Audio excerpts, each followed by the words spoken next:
السلام علیکم ورحمۃ اللہ وبرکاتہ۔ تمام دوست احباب امید کرتا ہوں خیریت سے ہوں گے۔ جیسا کہ آپ حضرات کو معلوم ہے کہ ہم آپ حضرات کے لیے اسلامی اور معلوماتی ویڈیو آپ حضرات کے لیے ہم اپلوڈ کرتے رہتے ہیں، اور میں امید کرتا ہوں کہ آپ حضرات کو ہماری ویڈیو پسند آتی ہیں۔ تو ویڈیو پسند آئے تو لائک ضرور کریں، اور اگر آپ نے سبسکرائب نہیں کیا تو سبسکرائب بھی کر لیں، تاکہ ہماری ہر آنے والی نئی ویڈیو آپ حضرات تک پہنچتی رہے۔ ہمارا اس چینل بنانے کا مقصد یہ ہے کہ ہم لوگوں کے سامنے وہ بات شیئر کریں جو بات مضبوط ہو، جو بات اتھینٹک ہو، بے بنیادی اور بلا دلیل بات ہم لوگوں کے سامنے بیان نہ کریں، بلکہ ایسی روایات جو جس کی کوئی بنیاد نہیں ہے،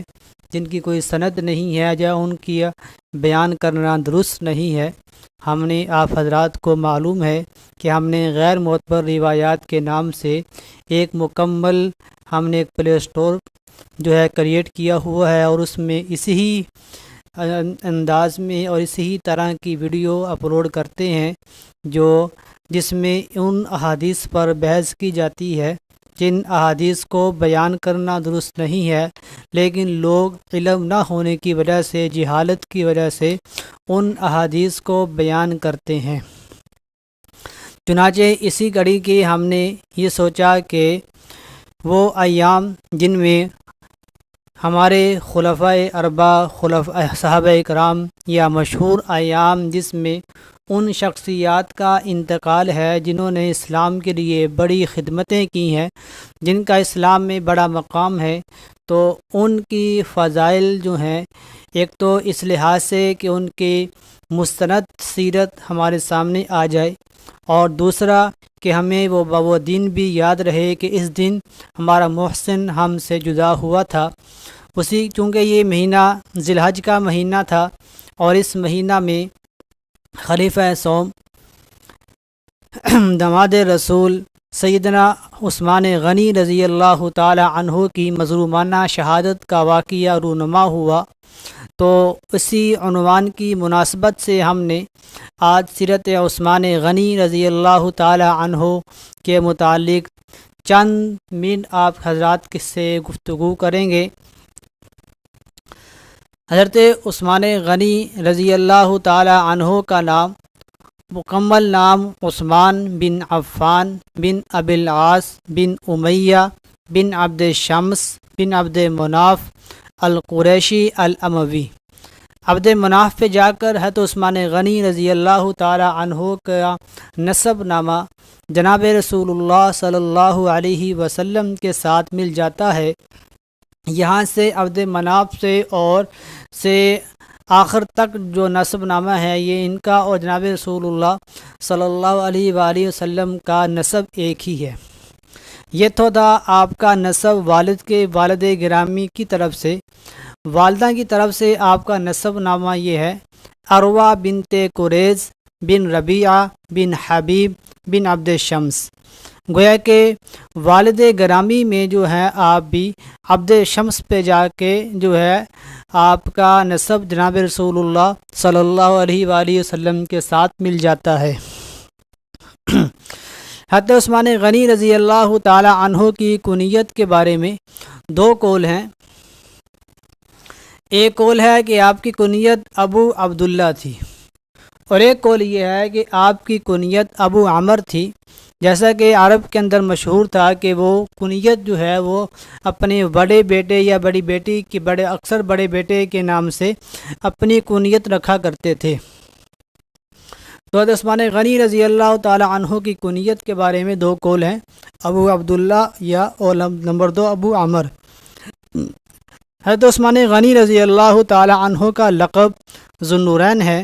ذو النورین لقب کی وجہ کیا ہے وہ انشاءاللہ ہم آگے جا کے اس پر بیان کرتے ہیں۔ حضرت عثمان غنی رضی اللہ تعالی عنہ عام الفیل کے 6 سال بعد طائف میں پیدا ہوئے۔ عام الفیل جیسا کہ آپ کو پتہ ہے کہ ابرہہ نے بیت اللہ پر حملہ کرنے کی کوشش کی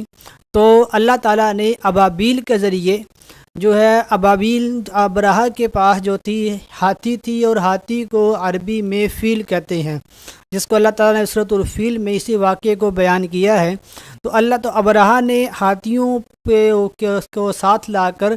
ہاتھیوں کے ذریعے اس نے بیت اللہ کو گرانے کی کوشش کی، تو اللہ تعالیٰ نے بیت اللہ کی حفاظت کے لیے ابابیل کو بھیجا، اور ان ہاتھیوں کو جو چھوٹے چھوٹے پرندے تھے اس سے اللہ تعالیٰ نے بڑے بڑے ہاتھیوں کو ہلاک کر دیا۔ تو اس سال کو عام الفیل کا سال کہتے ہیں۔ تو اس کے 6 سال بعد حضرت عثمان غنی رضی اللہ تعالی عنہ طائف میں آپ کی ولادت باسعادت ہوئی۔ لقب ذوالنورین کہنے کی وجہ یہ ہے کہ آپ صلی اللہ علیہ وسلم کی 2 بیٹیاں حضرت رقیہ حضرت ام کلثوم رضی اللہ تعالی عنہما کا، ان دونوں کا نکاح اللہ کے نبی نے حضرت عثمان غنی رضی اللہ تعالی عنہ سے کیا۔ تو چونکہ اللہ کے نبی کی بیٹیاں ایک نور تھیں تو 2 نور آپ کے پاس گئے، تو اس بنا پر آپ کا لقب بن گیا ذوالنورین۔ قبولیت اسلام حضرت عثمان غنی رضی اللہ تعالی عنہ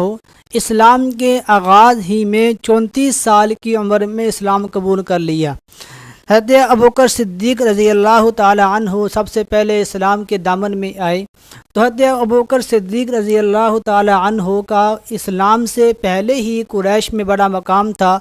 لوگ ان سے ملتے تھے، ان کی بات پر یقین رکھتے تھے۔ تو حضرت ابوبکر صدیق رضی اللہ تعالی عنہ جیسے ہی اسلام میں داخل ہوئے تو آپ بھی وہی کام کرنے لگ گئے جو اللہ کے پیغمبر کر رہے تھے، کہ آپ جس لوگ آدمی میں دیکھتے کہ اس میں کچھ خیر ہے تو اس کو اسلام کی دعوت دیتے۔ تو حضرت ابوبکر صدیق رضی اللہ تعالی عنہ نے پہلے دن حضرت عثمان غنی رضی اللہ تعالی عنہ کو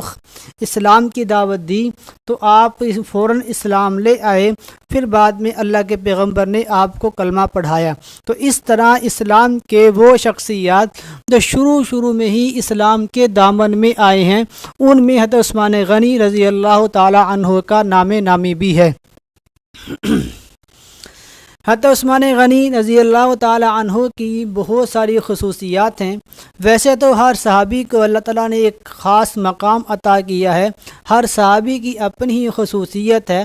حضرت عثمان غنی رضی اللہ تعالی عنہ کی 2 خصوصیت کو ہم آپ کے سامنے ذکر کریں گے، جس میں کوئی اور ان کے ہمسر اور ہم برابر نہیں ہیں۔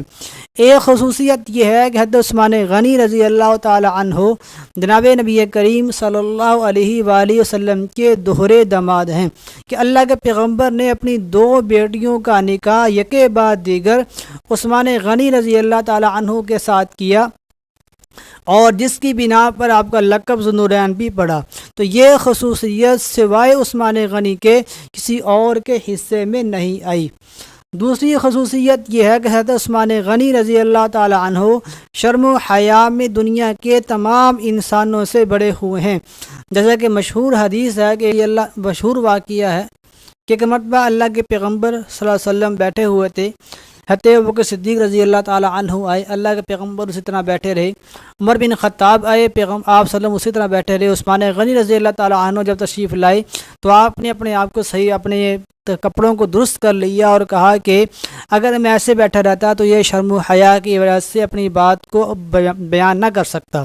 تو حضرت عثمان غنی رضی اللہ تعالی عنہ کو شرم و حیا میں دنیا کے تمام انسانوں سے بڑے ہوئے ہیں۔ اس پر مستقل کتابیں ہیں، میں تفصیل میں نہیں جاتا بلکہ مختصر سے اور مین پوائنٹ جو ہیں آپ حضرات کے سامنے بیان کرنے کی کوشش کر رہا ہوں۔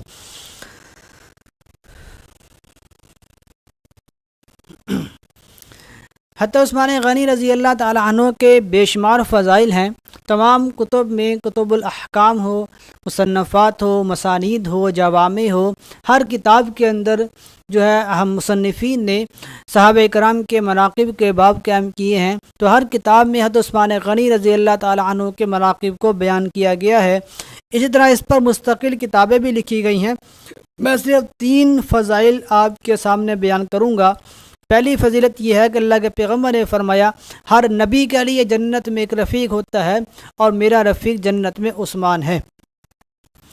حضرت حسان بن عطیہ بیان کرتے ہیں جناب رسول اللہ صلی اللہ علیہ وآلہ وسلم نے فرمایا، اے عثمان، اللہ تعالیٰ نے تمہارے اگلے پچھلے پوشیدہ، علانیہ، مخفی، ظاہری اور قیامت تک کے سرزد ہونے والے تمام گناہوں کو معاف کر دیا ہے۔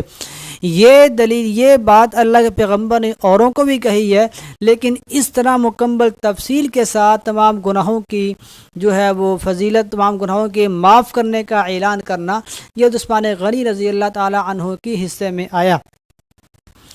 اسی طرح اللہ کے پیغمبر کی ایک فرمان ہے، فرماتے اگر میری 40 بیٹیاں ہوتی تو میں یکے بعد دیگر ساری آپ کے نکاح میں دے دیتا۔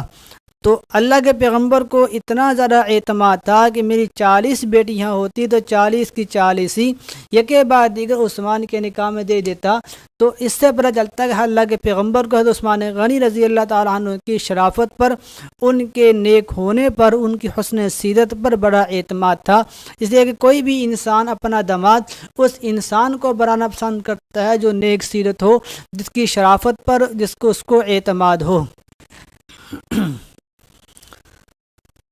حضرت عثمان غنی رضی اللہ تعالیٰ عنہ اللہ کے پیغمبر سے حدیث روایت کرتے ہیں، تو آپ سے جن افراد نے حدیث روایت کی ہے کہ آپ کے جو شاگرد ہیں ان کے نام، چند کے نام یہ ہیں: حضرت عبداللہ بن مسعود، عبداللہ بن عمر، عبداللہ بن عباس، عبداللہ بن زبیر، زید بن ثابت، عمران بن حسین، ابو ہریرہ، سعید بن مسیب وغیرہ رضی اللہ تعالیٰ عنہم اجمعین، اور بہت سارے صحابہ کرام ہیں جو حضرت عثمان غنی رضی اللہ تعالیٰ عنہ سے روایت کرتے ہیں۔ الاستیعاب فی معرفت الاصحاب، علامہ حافظ ابن حجر عسقلانی رحمۃ اللہ علیہ کی یہ کتاب ہے، اس میں انہوں نے بڑی تفصیل کے ساتھ عثمان غنی رضی اللہ تعالیٰ عنہ سے روایت کرنے والے افراد کا نام ذکر کیا ہے۔ اسی طرح اگر آپ اس کو پڑھنا چاہتے ہیں تو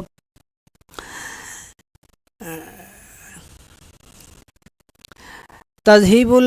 جو ہے اسی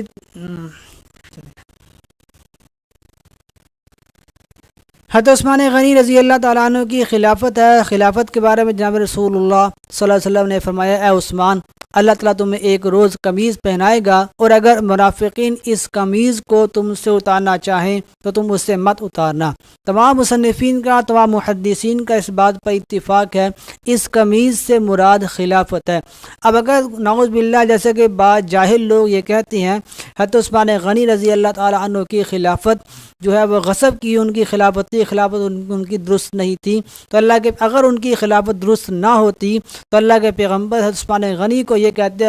عثمان تم وہ خلافت، وہ قمیض نہ پہننا۔ اللہ کے پیغمبر وہ قمیض پہننے کا بھی کہہ رہے ہیں، ساتھ اس بات کی تاکید بھی کر رہے ہیں کہ عثمان وہ خلافت، وہ قمیض اگر منافقین تم سے اتارنا چاہیں تو تم کبھی بھی نہ اتارنا۔ یہی وجہ ہے حضرت عثمان غنی رضی اللہ تعالی عنہ نے اپنے آپ کو شہید کر لیا، اپنا خون بہانا تو منظور کر لیا، لیکن خلافت کی قمیض کو نہیں اتارا۔ کیوں؟ اس لیے کہ اللہ کے نبی کا حکم تھا، تو اللہ کے نبی نے ان لوگوں کو منافق کہا ہے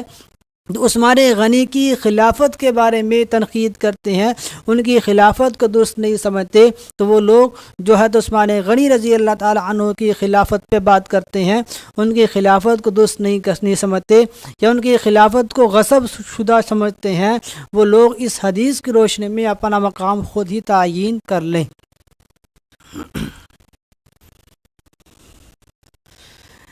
حضرت عثمان غنی رضی اللہ تعالی عنہ ابو معاشر بیان کرتے ہیں کہ عثمان غنی رضی اللہ تعالی عنہ کی شہادت جمعے کے روز 18 ذی الحج سن 35 ہجری کو ہوئی، اور آپ کا دور خلافت 12 دن کم 12 سال رہا۔ تو یہ 18 ذی الحج کو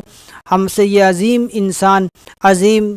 علم کا مینارہ اور عظیم شرم و حیا کا پیکر 18 ذی الحج کو مظلومانہ انداز میں مدینہ منورہ کے اندر حضرت عثمان غنی رضی اللہ تعالی عنہ کو اپنے گھر میں ان کو شہید کر دیا گیا۔ اللہ تعالیٰ حضرت عثمان غنی رضی اللہ تعالی عنہ کی شہادت کو قبول کرے اور ان کے درجات کو مزید بلند کرے، اور ہمیں حضرت عثمان غنی رضی اللہ تعالی عنہ کے نقش قدم پر چلنے کی توفیق عطا فرمائے۔ حضرت عثمان غنی رضی اللہ تعالی عنہ کے قاتلین جو ہیں ان کے بارے میں محمد بن حنفیہ رحمۃ اللہ علیہ فرماتے ہیں، مربد کے مقام پر جناب علی المرتضیٰ رضی اللہ تعالی عنہ کو اس بات کا پتہ چلا کہ سیدہ عائشہ صدیقہ رضی اللہ تعالی عنہا سیدنا عثمان غنی کے قاتلوں پر لعنت بھیجتی ہیں، تو انہوں نے یعنی حضرت علی رضی اللہ تعالی عنہ نے اپنے ہاتھوں کو اٹھایا یہاں تک کہ ان کو اپنے چہرے کے برابر کر لیا، پھر فرمایا میں بھی عثمان کے قاتلوں پر لعنت بھیجتا ہوں، اللہ تعالیٰ ان پر آسان و دشوار لعنت فرمائے، یعنی اللہ تعالیٰ ان پر ہر جگہ پر ان پہ لعنت فرمائے۔ تو وہ لوگ جو یہ بات کہتے ہیں حضرت علی مرتضی رضی اللہ تعالیٰ عنہ عثمان غنی کے خلاف تھے، عثمان غنی سے وہ نفرت کرتے تھے، تو جناب علی اور مرتضیٰ رضی اللہ تعالیٰ عنہ اس مقام پر ان کے قاتلین پر لعنت نہ بھیجتے، ان کے قاتلوں پر لعنت بھیجنا اس بات کی دلیل ہے عثمان غنی علی رضی اللہ تعالیٰ عنہ عثمان غنی رضی اللہ تعالیٰ عنہ سے پیار و محبت کرتے تھے۔ اس پر اگر میں بات کرنا چاہوں تو بہت لمبی تفصیلی واقعہ بات ہو سکتی ہے کہ حضرت علی رضی اللہ تعالیٰ عنہ کی محبت جناب عثمان غنی رضی اللہ تعالیٰ عنہ سے کتنی زیادہ تھی۔ حضرت عثمان غنی رضی اللہ تعالیٰ عنہ کو قتل کرنے والوں کا ٹھکانہ کیا ہے؟ حضرت سیدنا جندب رضی اللہ تعالیٰ عنہ کہتے ہیں میں نے سیدنا حذیفہ رضی اللہ تعالیٰ عنہ سے پوچھا عثمان غنی کے قاتل کہاں ہوں گے؟ تو انہوں نے فرمایا جہنم میں ہوں گے۔ تو تمام صحابہ کرام اللہ تعالیٰ نے ہر صحابی کو جنتی کہا ہے رضی اللہ عنہم ورضوا عنہ، لیکن یہ تو وہ عظیم انسان ہیں جن کی وجہ سے اللہ تعالیٰ نے 1400 صحابہ کرام کو اللہ کے رضا کا اعلان کیا۔ بیعت رضوان بہت ہی مشہور واقعہ ہے، عثمان غنی رضی اللہ تعالیٰ عنہ کی وجہ سے وہاں پہ اللہ کے نبی نے بیعت لی تھی، اس بیعت کو اللہ تعالیٰ نے لقد رضی اللہ عن المؤمنین اذ یبایعونک تحت الشجرہ میں اس کو بیان کیا۔ تو اللہ تعالیٰ نے 1400 مسلمانوں کے ساتھ 1400 صحابہ اکرام کے